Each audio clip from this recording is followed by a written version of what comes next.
every game that I ever played, I wanted to play this game for myself and just focus on what I was working on. I knew there were some big names in the finals, but at the end of the day, my goal was never to beat any of them because shooting Right. is an individual sport. Didn't feel that kind of a pressure ever before. I was kind of sweating, like it was a very high pressure match. The backlash, how the media was during that time. I think it was quite unfair to all the athletes. When unless you play, you don't really know. It's very easy to, look at things and make a complete assumption out of it. You get the quota, you go. Like the quota is yours. But what happens for us is if you get the quota goes to the country, doesn't go to the athlete. It didn't work out well in the start, but at the end I did pull up and I shot 100. The rapid went okay. I could have done much better, and I'm very sure this is gonna help me for the next Olympic cycle. Thank you so much, Isha, for this opportunity. I really wanted to talk to you since Olympics, actually. So, Oh, my pleasure. really, I'm not sure if you have seen our post and all on from India Sports Hub on Twitter and Insta. We keep on posting a lot on shooting. I may have seen. Yeah, yeah. I You don't might. handle all of my Insta, but I may have seen. Acha, okay. Hey, Yeah. actually, so last 3 4 years we have been doing this, and Okay. since Tokyo itself, and I think that's the period of your rise as well. So it's been coinciding. Okay. You're currently based out of Hyderabad, right? Right now? I'm from Hyderabad. Then I know, but currently you're there only, right? Yes, currently I'm here. Yes. Acha, so you're training also there. You train also in Hyderabad, or you just visiting family? No, no. We have ranges here. So I train. My complete training is in Hyderabad, unless I'm going for a competition. Then we have a camp in Delhi and Bhopal, sort of. Sure. Before we start, I'm sure you would have done a lot of interviews, and generally the stream of questions is similar: पहले background, फिर current or future expectations. So I want to break that a little. I want to Okay. first understand currently what are you doing, what are you targeting? Immediate target क्या है आपका अभी? So our immediate target would be the Asian Championship, which is happening in Kazakhstan. We have a big team going. We have juniors, we have seniors, then we have the staff. I think this is the biggest one which is going so far. Hmm. And yeah, looking at the year, I think so far this is the biggest competition coming up yet. So I'm really excited for it. Okay. And you will be participating in both 10 and 25, or it will be just one? So I'm playing 25 meters and I'm playing 10 meters as an RPO shooter. So I'm not in the 1, 2, 3 ranking, but I'm Okay. getting there, working on a few things in 10 meters currently. Mm-hmm. So, but I'm happy I'm getting the opportunity to play in both. Acha, okay. Perfect. Now, Yeah. so between 10 and 25, your first love, I think, has been 25 or it has been 10. So, because I think No, since the beginning it has been 10. I started off as 10. Yes, I did. That was my first game ever. Mhm. But I think if you ask any shooter, even if you ask rifle, like they usually like the sport which is more loud and has the most recoil. Yeah. So I think that's why I like 25, and also because it's a little fast paced. Yeah. But that doesn't mean I dislike 10 meters. It's just the feeling is better on this because 10 meters is a little more precise. It's a harder game Yeah. compared to both. So maybe that's why. But so I had spoken to Maheshwari as well a couple of weeks back. And there actually one interesting point she came with that. So when Koreans come to archery, they are like already well refined and well placed because the internal domestic competition is so tough. Okay. Hmm. And similarly in India, 10-meter pistol is that category. Hmm. There are so many players trying in it that Hmm. by the time they reach the selection criteria to move to an international competition, already they have been through a lot. So they are like the best of the lot. So why Okay. do you think that 10-meter pistol is so in demand? It is because of the recent success of Manu, you, and other guys, or it's because just easier to do? What's the reason behind it? I think there are a couple of reasons for it to be demanding. First is that usually people start off with 10 meters because it's like a mother of basics in the sport, Yeah. especially for a pistol shooter. That is a game which will really make you focus a lot on your basics. You learn what it is, even if you're going towards rapid fire in men. I think they usually start off with 10 meters first because they need to see what the sights look like, what the target looks like, how the trigger mechanism works. So that could be a reason why 10 meters. Second, I think cost efficiency. Looking at all the other sports, I think it's more cost efficient for people. So they start off with that first. And I think third, what happens is you need to be a certain age to play 25 meters and get a license for it, which 10 meters doesn't require. So there are a lot of young budding shooters coming in. If you see that, Okay. even I was 9 when I started off. You Right. can't do that in 25. You need to be a certain age to get a license. Okay. So there are a lot of reasons, and it could be with the success. We have Manu who bagged a medal in the Olympics. So Hmm. looking at her, I'm sure young girls are starting off Hmm. thinking, even I can do it if she did it. So Yeah. No, so actually, so my daughter's school has a 10-meter range. Matlab, it's a very normal school, but still there is a 10-meter range. And hmm from seventh standard, you can start shooting. So I was also very surprised that cricket ground nahi hai theek se, but there is a shooting range in place. that's actually very nice. Did you Yeah. put her in shooting? No, no, no. Seven. So my daughter is young now, but Okay. if it's a great option available from seventh standard, then why not? We should. I Yeah. think it should be. Yeah, yeah. It is. It is. So Yes. when you're talking about cost, uh, generally see what happens. Any sport, any in India, if you have to try, cost becomes a huge, I'll say, barrier to entry. Okay, hmm because obviously from first day nobody gets the right provisions or facilities in hand. Okay, everybody has to obviously do a lot of struggle to get these things. Even if you Right. want to play cricket, then obviously the entire gear and kit costs a lot of money, right? Similarly, shooting, I think the barrier to entry, even if someone wants to start, I think the gun cost over 1 lakh or something, if I'm not wrong. True. Yeah, yeah. Yeah, so the barrier to entry is not very easy, right? Mm. So please do tell me that how did you enter this? That okay, it's an expensive gun, it's everything, but I would like to go ahead with this as my professional career. When did that switch happen? When did that decision making happen? Okay, so I think my journey began way before me. It was with my dad. And I think by the grace of God, I'm very fortunate enough to come from a good family. We never had any financial troubles to getting into a sport or think twice to play a sport. I'm very Mhm. thankful to God that, we come from such a family. So my dad was into sports, for him, sports was love for all his life. I think since he was a teenager, he's been playing cricket. He was into motor racing, completely into automobiles. So then he went into bikes. Then he went into cars. So now he's a racer. So he does rally, off-roading rallies. So that was his sport for a very long time. And I think I grew up watching him, go through his game, how much of sacrifices he made, what kind of a profession he was doing. So I grew up watching my dad do that. So, and since I was young, he wanted always me to go into a certain sport because he felt that, sportsmen have a discipline that they carry throughout their lives. Yeah. Something that, school cannot really teach you, some morals in life. So he wanted me to get into a sport, learn how really a sportsman works in life and Mhm. what are the things that teaches you. So he wanted me to just pick a sport as a hobby. He never thought I would take it so seriously. So every summer I was just trying something in school, maybe tennis or badminton or basketball. We had skating rinks as well in school. So Mhm. I tried all of this, but never clicked that well. Like it was just something everyone was doing, and I, joined the club and I just started.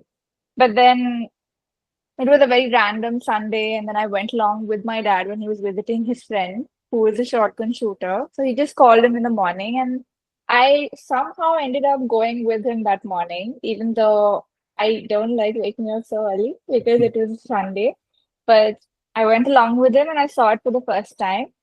It was very intriguing because shooting is quite a unique game, Mhm. and unlike how it's now, back then I didn't know anyone who was into the sport. It was a very unique game for me to watch. So when my uncle said that, even I can do it, so I was very interested into it. And I think the recoil, the shots, and the Mhm. loading, the game felt very interesting to me, and that's how I took it up.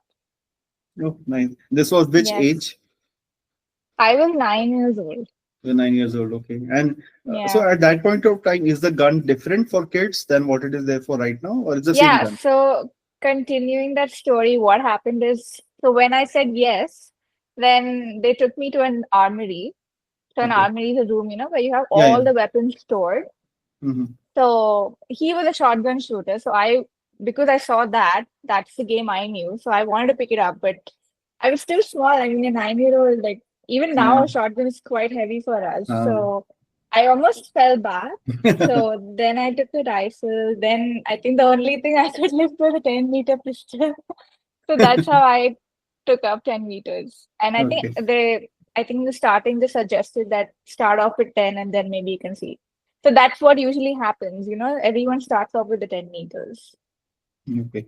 So, Unless it's shotgun. I don't know how that works. so a rock star sports father in the family named Sachin in India is something a very unique combination. And plus, him being a rally car driver, he still does that, or he has left it Yes, behind. he still competes. He He did still leave it for a while. I think he decided to retire, but then I think slowly as I grew up, he understood that I can be a little on my own. So he's getting back into it. okay, okay, nice. And so you never tried driving at that level or any kind of level? I did. I really wanted to sit in one of his races as a navigator. But then I was 18, and I think that year we had Asian Games, we had World Mhm. Championship. There was no time at all. And then That's next year okay. we had Olympics when I was 19. Got it. So it kind of clashed, and I didn't really have much time. But I think in future, if I do get time, I wouldn't mind. Although it's an Yeah. interesting field, you don't see a lot of girls in India doing trying their hand at that, True, true. Yeah. and especially in India, you don't really see motorsports as a rapidly growing field. It's a great sport to watch. People love watching F1 and the movie and the race, but I'm not sure that how many people are picking it up. So Yes. coming back to shooting, your first academy was in Hyderabad, right? My first academy or Academy, your where first I training, trained. yeah, your first Yes, yes. in yeah, it was Garchiboli Stadium, if I'm not wrong. It was Gachibowli because back then we had nothing nearby. And then I think Gagan Narang opened one of his first ranges was Gun for Glory in a place called Tirmalgiri in Hyderabad, and that's where Okay. I started going. Okay. Yeah. So Gagan used to come there teach himself, or it was just an academy, or where No, others no, used it to do. was his academy. Oh no, sorry, I'm sorry, I must say that. I started training, and then because we had nothing then, I Mm-hmm. went to Pune because Okay. Gun for Glory was not in Hyderabad. I'm Acha. sorry for missing that out. Yeah. So, and Mm. I flew to Pune. I think for a year I flew maybe 3 times in a Okay. year for like few weeks because you need to get that beginner's course right. Mm-hmm. And I think I also wanted to play state championship that year, so I wanted to do well. So that's how I started learning about the sport, and Okay. that's how I took it up. And then I think after a couple of years, they had opened a branch here. Okay. Acha. That's how you came. Yeah, that's So where. yeah. So during this period, generally in India, obviously the focus is always ki, haan, you have to attend school, you have to go to classes as well. Wasn't that getting hampered, or it was the school was cooperating in that aspect? I was very lucky in that way also. My principal, I was studying in Bolton School at that time, Mm-hmm. and my principal she was such a sweet lady. She was so proud, and I think she loved sports as well. So she was like, "Don't worry, we'll take care." So that way, I got very lucky with I'm so grateful to her. I still like talk to her at times, like thanking her for because usually, schools some pressurize them. They're like, "No, you have to attend. We Yeah, yeah. cannot postpone." But she, in fact, used to work with my timetable. When I'm in the city, she would, let me rewrite the exams. So I think that way you need to be very it's important which school you choose and whether they support you or not. So if I may ask, were you able to complete your high school and graduation, or Yes, it's I'm in college third year. you're currently in college third year? Yes. Okay. At home as well, because I read somewhere that you had set up a target practice range at home as well. So Yes. how does that work? At home, how do you do it? So as you said, how schools have, right? So for Mm-hmm. 10 meters, all you need is a distance of 10 meters and like nothing in between. So if you Right. have an empty space of 10 meters, you can set up a target and a table. And if you have a weapon, I think that's all you need. That's all Create you an need, right? Yeah, but my dad was very particular, so he's created a very nice ambience, making it look like a professional range. Hmm. So hats off to my dad for all that. Right. Yeah. Actually, that plays a role. I remember watching Saurabh Chaudhary's as well at home at his farm. He had put that and he used to practice there. Yeah, So, then many uh, shooters do that, yes. right. I think 25 meters in shotgun and becomes very difficult because then you need a I think longer you need distance. licensing to open a one, otherwise Yeah, you can't. Yeah, right. And plus, if even if you have a license, you need the space as well, that long distance and that's true. everything. Yes. Uh, Not everyone has that. exactly. Yeah. So, now coming to you started from 9, you started training, and then at 13, there was a breakthrough year, right? You were able to win the National Junior Championship. You even beat the likes of Hina and Manu and all. So, that sudden jump, was it a natural progression? Or it was really a breakthrough year in which you actually saw कि हाँ एकदम से तारा चमक गया, something suddenly clicked, and that moment you were able to beat these athletes and obviously win at such a young age. What happened at that point of time? So since I was 12, I was part of this program called Project Leap in Gun for Glory, Hmm. where it was a tie-up between Gun for Glory and OGQ, Okay. and they had bought a foreign coach. So we were working with him, and I formed a very good bond with him, and what he would say really worked well for me. Hmm. So I think at the age of 13, I also played my first, I got into the team, not as Hmm. a 1, 2, 3 rank, but I was able to go and play, as I said, the RPO category. So I played that match, and it was my first ever international when I was 13. So I think that exposure with 2 years of training under this program, which is a very high performance program, meant for beginners who wanted to take a leap. That's how it was called Project Leap for the players. Right. And I think it was a work in progress. There was nothing like a breakthrough, but I think it was like a God's plan that, in that match everything worked well, and Yeah. that's where I shone out. Hmm. So I think that match, what happened with me was it was nationals, and I had a mindset where it's a fresh, the year's coming to an end. And I was a little disappointed. I didn't do well that international match, which was middle of the year. But this was at the end of the year, and nationals is usually like a new match, you're going into the next year. So I went with a fresh mindset, and all I wanted to do was, every game that I ever played, I wanted to play this game for myself and just focus on what I was working on. That was my mindset, and I just purely enjoyed the final. I didn't see, of course, I knew what names were there. I knew there were some big names in the finals, but at the end of the day, my goal was never to beat any of them because shooting Right. is an individual sport. You Right. can't really have a mindset. It's not like you're facing them, it's at the end of the day, it's just you, your mind, and your gun. So that's what I told myself, and I just purely enjoyed that match, and it worked well for me. Yeah. Right. Actually, the growth has been very rapid. So this is where I wanted to ask. Generally, what happens in India, junior athletes, when they go international, when they start competing for the country rather than just the state or district, Hmm. there they many of them are not able to break through. Many of them Right. fall behind, and I don't know, it is mental or it is something, I'll say skill level is different or something, but you were able to transition well. How did the transition happen from national to national?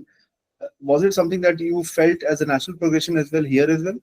कि हाँ मतलब I will be able to manage, because you mentioned कि international first trip obviously didn't do well, but Hmm. later on I think next 4 5 years we were able to manage all the World Cups and Asian Championships and everything. Tuck tuck tuck tuck, everything happened. So how did that transition happen from national to international?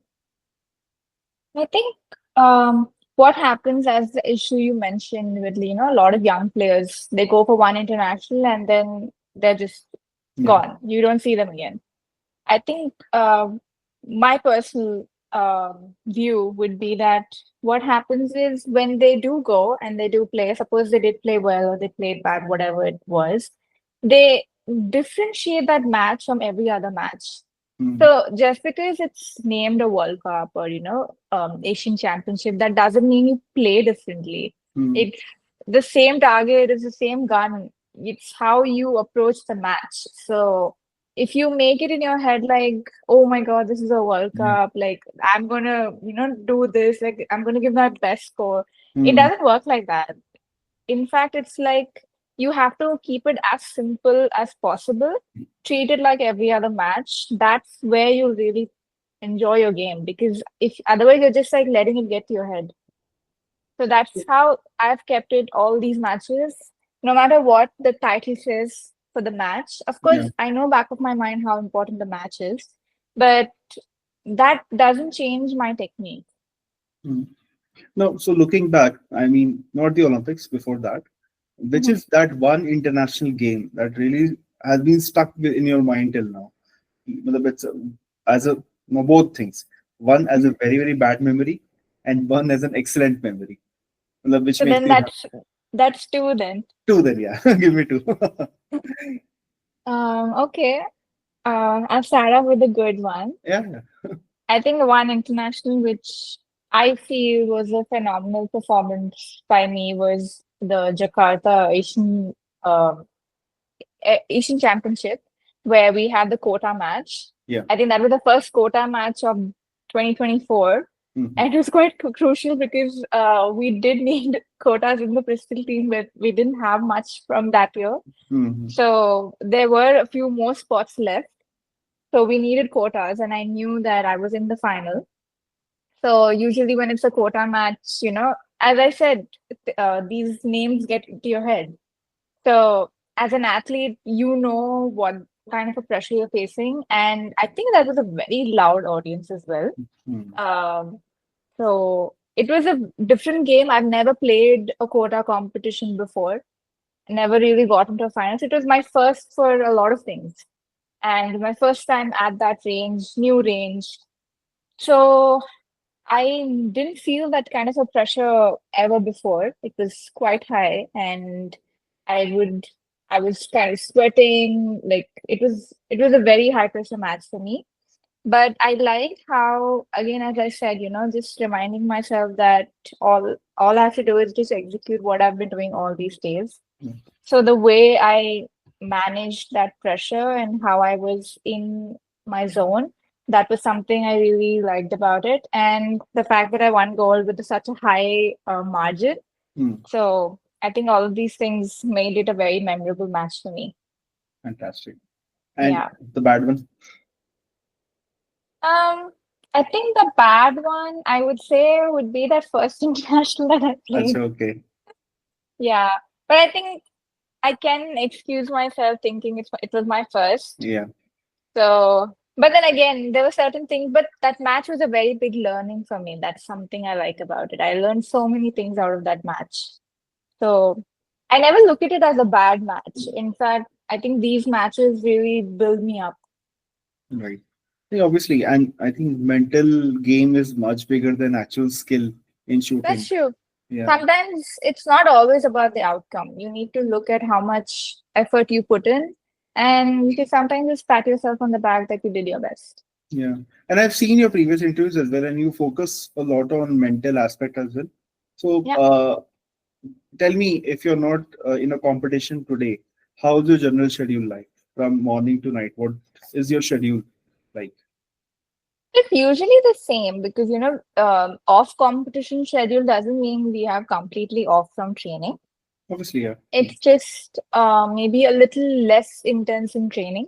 Mm-hmm. So it's like, so when I get back home, this is something that I do if you're saying off competition, right? So I let myself sleep. That's So it. it's more than 8 hours. So I just like sleep it off because I think this is something that our generation really avoids a lot is sleep. They don't pay much attention to sleep. Mm-hmm. It's everyone should, but they Yeah. don't. But I'm someone I just love to sleep it off and I like to give myself as much rest as I can. Because even though I am sleeping 8 hours, but during a competition I know what my body is going through, the stress levels I have. So I just keep it very relaxed and I don't miss out on training, but I just make sure throughout the day I keep my stress levels low. or do things that, just help my um, nervous system just be calm. So it can be maybe less workouts and just like going for walks, doing things, just tell yourself that it's all good, I'm doing well, and preparing for just keeping this as a backing up energy to Yeah. just release it out at the right time. So you should avoid overtraining during these periods, I would say, for any athlete, because then it leads to burnout. Then you kind of get bored, like Mhm. every day you're doing the same thing. Rather, you can just keep doing something. Some phases should be light to give yourself some rest. Yeah, this is another point I want to touch upon. As you always say this, ki, overtrain you should not do, and you should always have that balance. So, Mm-hmm. but isn't it difficult when everyone around you is training so hard and you feel ki, see, it's a very natural human tendency, na, ki, he will win more than me, she will win more than me if I don't Mm-hmm. train hard enough. Isn't it very difficult to maintain that balance and to pull yourself out? No, I will not train. Let them do it. Well, first of all, I think it's a big red flag that you're comparing your hard work to people No, because I you know, don't but know it what. happens.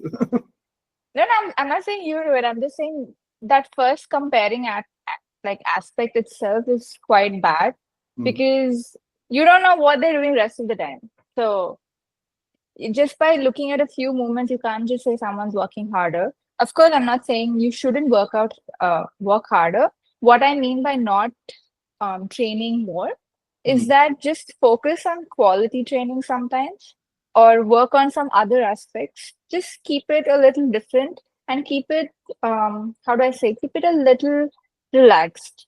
So suppose you do this number of shots, like for like a long period of time, maybe then reduce it for a little bit or whatever works for you. It's Right. all individual. I can't, this is something I do, so I can't really suggest it. It's person to person. Some people train all year round for a very like intense training and that works for them. So you need to find your balance there. Right. Do Yeah. your parents accompany you for over outside Hyderabad training and competitions international?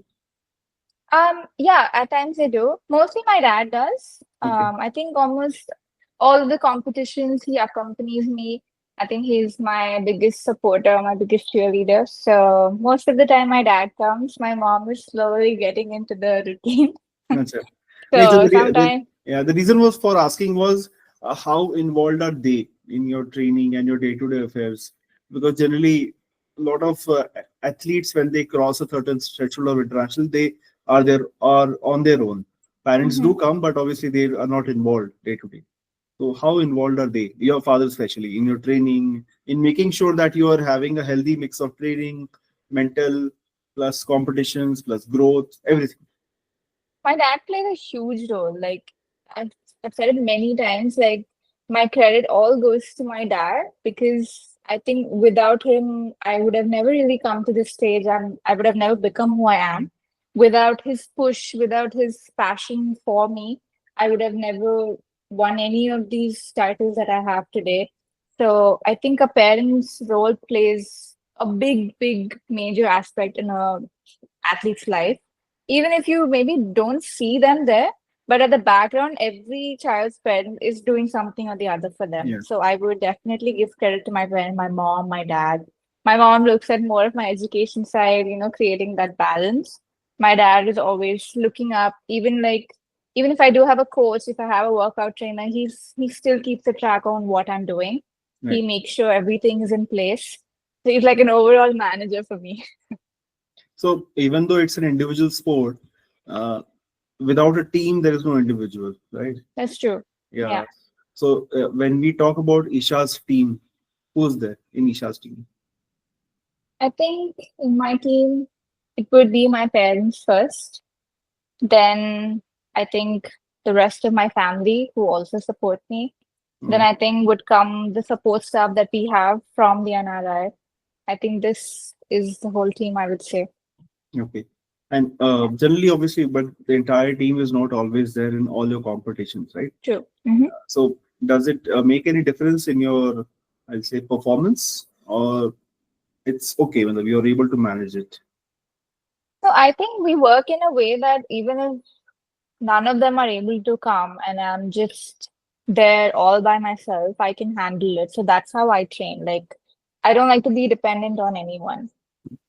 I see, again, there's the reason I was asking this because generally what happens, we have seen athletes that once they are on their own without the danda of the coach and the parents and everyone, they tend to lax off. They tend to, okay, let it be today. I'll see tomorrow.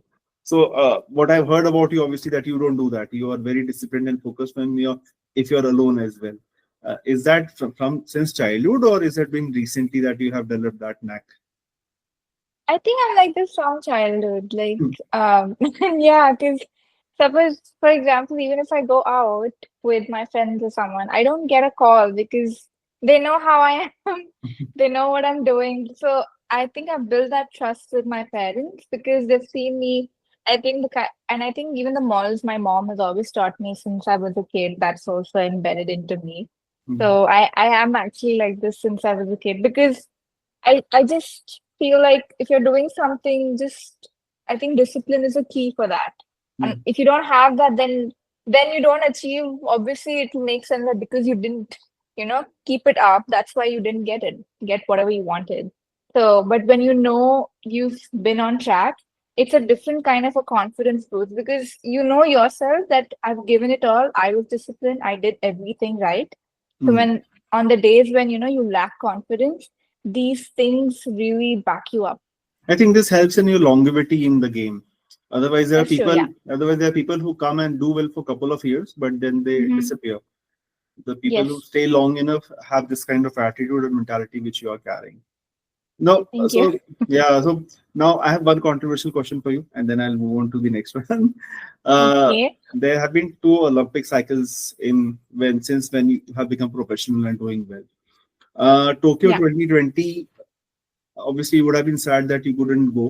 You might have Hmm. missed it for by some minor margins, but very later on content that acha hua nahi gayi because the looking at the amount of backlash it received, the entire Hmm. contingent which received from media, from everyone.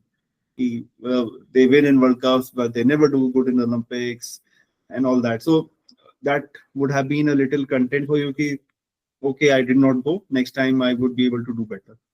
I think so. Looking back at the first Olympic cycle that I played, like the Olympic trials and all, Hmm. in a way, I was happy because at that time I was only 16. Yeah. And I think for my age, how much efforts I put in, I gave it all. And I think I missed out by a few Hmm. points, and the rules were quite different that time. Hmm. If a quota holder like has these many points, so they had those advantages. Hmm. Every cycle, I think it was quite different. So Hmm. that's what happened that time. But I knew I gave it all, and for that time, for that achievement that I had, I think I did really well. So, of course, I was a little sad that, I didn't go. Every athlete would be. Yeah. But I took that as a boost. And I think that pressure situation really gave me an advantage because I think Olympic trials pressure is something unlike anything else that you go through Yeah. because, you've played all these years, but then those matches determine whether you go or not. Hmm. Doesn't matter who you are. It all comes down to zero at that point. Right. So that kind of a pressure is very different. But because I went through that, I know exactly how it goes. So that helped me in this cycle. I know how the trials work, what kind of pressure, what happens in those matches. Hmm. So for me, it was a big boost. And I think speaking about the backlash, how the media was during that time, I think it was quite unfair to all the athletes. When unless you play, you don't really know. It's very easy to, look at things and make a complete assumption out of it. But there's a lot of hard work. Nobody goes there to play bad. Hmm. Everybody wants to do well. So it was, I think, in my end, it was quite unfair, but you can't control what people say. So I think at the end of the day, you know how much you gave in, and Yeah. that's what matters. Yeah. So coming to the selection criteria, I think I find it very interesting that it should be there, but Hmm. sometimes many athletes feel that it is unfair. So I'll explain what I'm trying to say. Any sport, when Hmm. you are selected for Olympics, the selection might happen 6 months, 8 months back. Now, Right. particularly in sports where you only win the quota but not your position, right? Then it's always the case ki I won the quota, then I should go, Hmm. right? And any athlete would feel that. And if you're not selected, then it would seem unfair. कि मैं जीत के लाया, and I'm not going, and someone else is going in. Although I won for my country.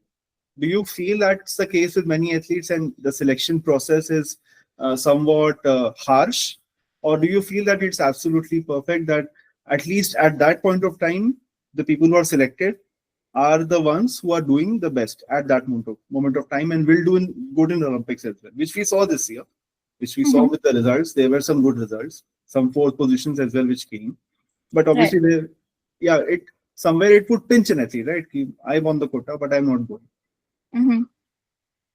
It's obviously normal to feel that grief because you've put in everything. But I think um, personally for me, not because it worked out for me and I went, but I think every selection policy has its own pros and cons. Mm. Some countries follow the quota thing that you said, if you Yeah, get the quota, you go. Like the quota is yours. But what happens for us is if you get the quota goes to the country, doesn't go to yeah, the athlete. So it's like, suppose these many athletes got the quota, individually, everybody fought and got the quota. But yeah, at the end, it's a total number that comes up to suppose, 10 quotas, 15 quotas. Then these many quotas are accumulated, and then you rank up then, and whoever's in the top two goes. mm. So it doesn't have a name behind it. It Right. goes to the country. That's how it works. And when you see what happened for this Olympic cycle, is that you have 4 matches and you get an average of 3. You even have an option of a completely low score option where, if you have, suppose, one match doesn't go well, you Mm. can't give 100 out of 100 in all 4. Right. Suppose one doesn't go well, they have an option to rule it out completely and take an average of only your 3 best scores. Yeah. So I think that way it was quite fair enough because if you have 4 times to prove yourself, and Mm. if you can't do it, then it obviously shows, you're not in form. So Right. what the federation is trying to do is they're basically seeing if you're in form or not, which is I think quite fair to do Mm. because if you bought a quota 2 years ago, every athlete has like a phase cycle, right? Where you're at your peak. Right. So to go to an Olympic to represent your country to get a medal, you need to be at your peak. So Mm. that's just what they're trying to do. And personally, I think it was a good one because, as I said, sometimes if you do get a quota, which is 2 years ago, Mm. and slowly, slowly, even if you're doing things, it doesn't work out and you're out of form. Mm. And then you go and you play at the main competition, then what was the point? Rather, you give it to someone who was in form and they could go in your place. But just because it's all on you, you couldn't even give it to someone else. So Right. as I said, both of them have their own pros and cons. So what are the benefits a country that works out?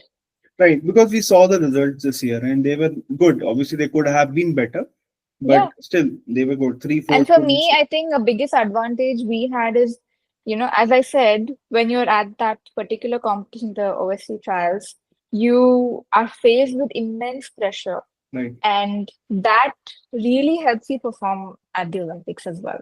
Right. That's what. So the filtration which happens here Yeah, help it sieves out the best talent, and then that talent is going. Obviously, it makes a lot true. of difference. Yeah, Obviously, yeah, yeah. Then we are absolutely sure that the person who's going is not out of form since last yeah. time. So Paris obviously was a huge moment for you. I'm sure there'll be three, four more Olympics coming in your way, but Paris obviously was a big moment, and I'm very sure even you yourself had a lot of expectations for yourself. But obviously, during the qualification period, what was going on in your mind? Were you feeling the pressure? That's why the rank came below than what you expected, or where you felt कि हाँ मतलब I performed at par at what was expected from me? Um, I expected a little more than what I performed. Nothing extra, but what I just wanted to go and, as I said, execute what I've been doing all these years. Hmm. At the same time, I also wanted to enjoy the games because this was my first. I was feeling really proud in representing my country. Yeah. And I knew what kind of a match it was, but at the same time, I also wanted to just stay in the zone and give it my best. Mhm. So in the precision, if you see, it didn't work out well in the start, but at the end, I did pull up and I shot 100. Yeah. So I was quite happy that I could pull up my game and I fought till the last shot in the first half, which was the precision. And the rapid went okay. Yeah. I could have done much better. But I think at the end of the day, if you compare to all of the debuts ever made at the Olympics, for the first time they played, I think I did a very good job Hmm. compared to all the other athletes from India. So looking at that data, I was a little happy. Of course, I was very devastated. Every athlete, has their own expectations going to such a big competition. Yeah. But I was happy I got the opportunity and it didn't go bad. Mm. And I shot a good enough game. I Yeah. missed up by very, very few points. But I'm happy I got the exposure, I got the experience, and I'm very sure this is gonna help me for the next Olympic cycle. So if you have to take like one key learning, which will Mhm. definitely push for a better result in say by in 2028 compared to Mhm. 2025, what will be that? I think it's not just one, it was quite a few points. Mm, I think if I had to choose one, that would be that just because it's a bigger competition doesn't mean I lose any kind of faith in myself. I can still do well. Hmm. Okay. And so the period, obviously, 4 years becomes a very long period, and uh, you are growing as a person, you're growing as a shooter, and plus there are a lot of things changing around you as well. Now, if you're say envisioning 2028 in your mind Mhm. as one of the finalists who is entering the arena, what are steps which you need to take right now to ensure that happens at that point? Because winning in international competitions, Asian and world and whatever, you have been doing that since past 4 5 years now. So obviously that will continue. But Mhm. apart from that, is there something that you would want to do or you feel that you should do or not doing right now? Ki, haan, this will definitely ensure that I get placed in the top eight. Yeah. So I got your question, but what happens in shooting is a sport when you see it, it's quite basic. Yeah. Like if I teach you, if I explain you, you can even shoot that. Hmm. So if you see it, it's simple. So the more bigger competition you go for, what your mind does, it naturally complicates it. Yeah. You start getting very conscious, you start feeling every single muscle in your body. So that's what happens. So there's no like a perfect formula to, get an Olympic medal, or there's no secret like if I do this, I will get this medal. So it's just making a repetitive pattern, Hmm. creating those patterns in your head. How do you do that? Is you just do the same thing again and again, creating a daily routine in such a way your body naturally like executes the same way every single time you lift the gun. So Yeah. you just have to repeat that same thing every day. That's something I'm working on. Just, getting into that routine and doing my best at every single shot. That's something I'm working on. And I think it will do a good job. Yeah, thanks. So between 10 and 25, what will be your focus area on, or it will be like 50-50 in the next coming 3 years? I don't prefer like importance to one or like a single one, but both are my games. So Right. I think both of them equally. Acha, both of them equally. Okay. Yeah, yeah. Okay. So, mental, obviously, you as you mentioned, that skill level from this game is very simple to understand and do Yeah. execute.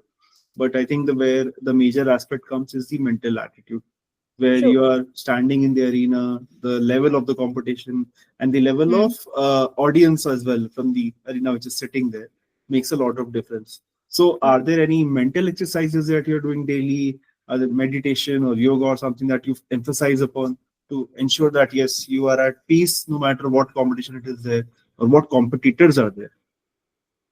I don't know anything very different. As almost any professional shooter does, I work on a lot of breathing, visualization, Mm-hmm. and as I said, making sure you're doing the same thing every time. That's Mm-hmm. also not an easy thing to do. It's very simple to say, but you're doing it Yeah. hundreds of times a day. It's not a very easy thing to do. So these things strengthen you mentally, and I think the more competitions you play as well. Right. Okay. Yeah. And currently, who's your coach? I'm training with Jaspal Rana currently. Your friend. Okay, so Manu's coach Yeah. only. And so this is obviously not part of NRAI, all right? Or it's the NRI coach is different and this Pulsar is different, or it's the same one, He is the chief coach, right? so of Pistol. Yeah. Acha, okay. So how important are NRAI and SI putting in the efforts of private sponsors in your case as well? Uh, what role are they playing currently? So they don't get private sponsors for us. That's a different thing. And then you yourself only, I'm asking. You Okay. have you have some sort of private sponsors and you have NRI You're supporting asking you. the NRI Yeah, aspect of yeah, it. yeah. Okay, so I think the federation is doing a very good job. We have psychologists on board, we have physios on board, we have our HPD who does an amazing job of getting everything together. Mm-hmm. So I think I'm very grateful to the federation of working in, we work as a team together. Nobody feels left out, and every win is celebrated as a team, and it's a very how do I say, it's a very family sort of an environment when we go for Okay. competitions. So that is something I love about the federation that they're doing. So I'm very grateful. I think I've mentioned that quite a lot of times in almost every interview, how much the effort they're putting into athletes. Right. Uh, is the world record always playing on in not your I'm asking generally in shooting because in Hmm. so when I speak to someone in athletics, they know their limitations that they cannot breach 10 seconds, they have to remain in this portion only. So that Okay. but in shooting obviously that is not the case. One fine day you might find the rhythm and you can break the national or world record in some aspect. So is that playing in your mind any point of time, or it's like ho gaya achhi baat hai? I mean, sure, you can call it one of the goals, but an important part of our training is that we don't play for score. We just play to execute the training. So the more well you do that, that's how you get closer to the score. So it all depends on what you're really focusing on So that day if you want to really reach a world record. So does it ever happen that in during training you are able to score much higher than compared to competition? Um, I don't score that high. Like I think fortunate enoughly, like I don't have such vast differences between my training scores and math scores. Hmm. It's pretty much the same, but of course, yes, training does have quite a lot more higher aspects. Right. Because it's Yeah. a relaxed environment, so definitely it would help that way. This, yes, yes. Okay. Now, Isha, India में tennis में there has been pro tennis league and tennis premier league volleyball premier league है badminton premier league आगे चला भी गया nobody came to know about it. What is the expectation from shooting league India, because I think that's one of the biggest moment for India this year, and Mhm. after seeing IPL success everybody wants ki our sport should also have that, obviously because the kind of celebration and money which comes after it is not a small feat. क्या expectation? What do you feel that Shooting League India will do? What do you feel it is should happen there, should not happen there? Anything that you have? Well, from a shooter's point of view, I'm quite excited for the Indian Shooting League. I think it's going to get amazing exposure for the sport Hmm. because I think our sport doesn't have that much of an exposure as you said, cricket or Yeah. tennis. So I think that would be a benefit for us. And secondly, I think it's a good competitive environment. So I don't know exactly what is happening. It's not quite clear to us, but I think Hmm. teams are going to be formed. The format might change. So it's very interesting. The game is going to be very different to what we Yeah. usually play at the World Cups. So I hope this it works well, and people really get to know our sport because I think our sport is quite cool, and I would like people to watch. So yeah, very excited for it. Let's see how it goes. I personally am really looking forward to it. Yeah. So this is a question I've really asked athletes, and I want to ask you as well. How do Mhm. you feel your sport can make the audience attracted towards it? So because you are living it day in day out, so you and your family are obviously involved in it. But Hmm. for example, you meet some neighbor who's never heard of this, and you want to like attract him to the sport, what should be done in shooting? There are hordes of people coming, following it every day, and looking at the sports. Not just super fans, that 1,000, 10,000 people who are like really into it. I'm talking Mm. general mass. If I have to say attract 50 lakh or 1 crore Indians to watch a certain World Cup or even shooting in India, what should be done? Okay. कैसे करें? Well, I'm not so pro on marketing, No, but not I marketing. think I'm not talking marketing. I'm I think talking it of, depends. yeah, I mean, it depends person to person. Some people like some sort of sports, some people like some sort of sports. But I think what happens in ours is one, it's quite a long game. And maybe making the format a little easier to understand might help. right. Like making it a bit more easier to understand. Like if you see archery, I mean, anyone can just say the arrow has to sit in the center and Yeah, it's a good right. shot.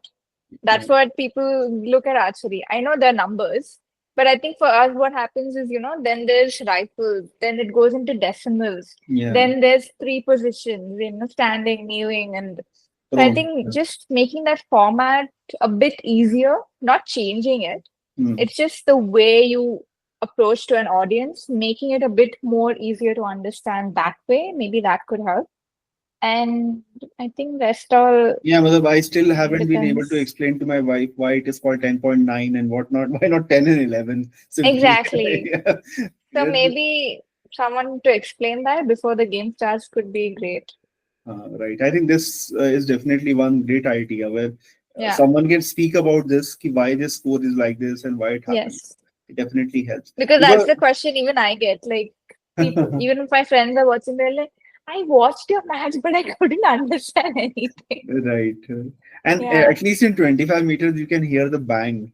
So, 25 meters, it's understandable a yeah, little bit because my friends tell me later, I couldn't understand, but I did see you got four greens, you got three greens, but yeah. they don't understand what is green and why it is a red. Huh. So, Yeah. just maybe explaining that before everything starts up would give a good heads up for the audience. Yeah. I think, Yeah.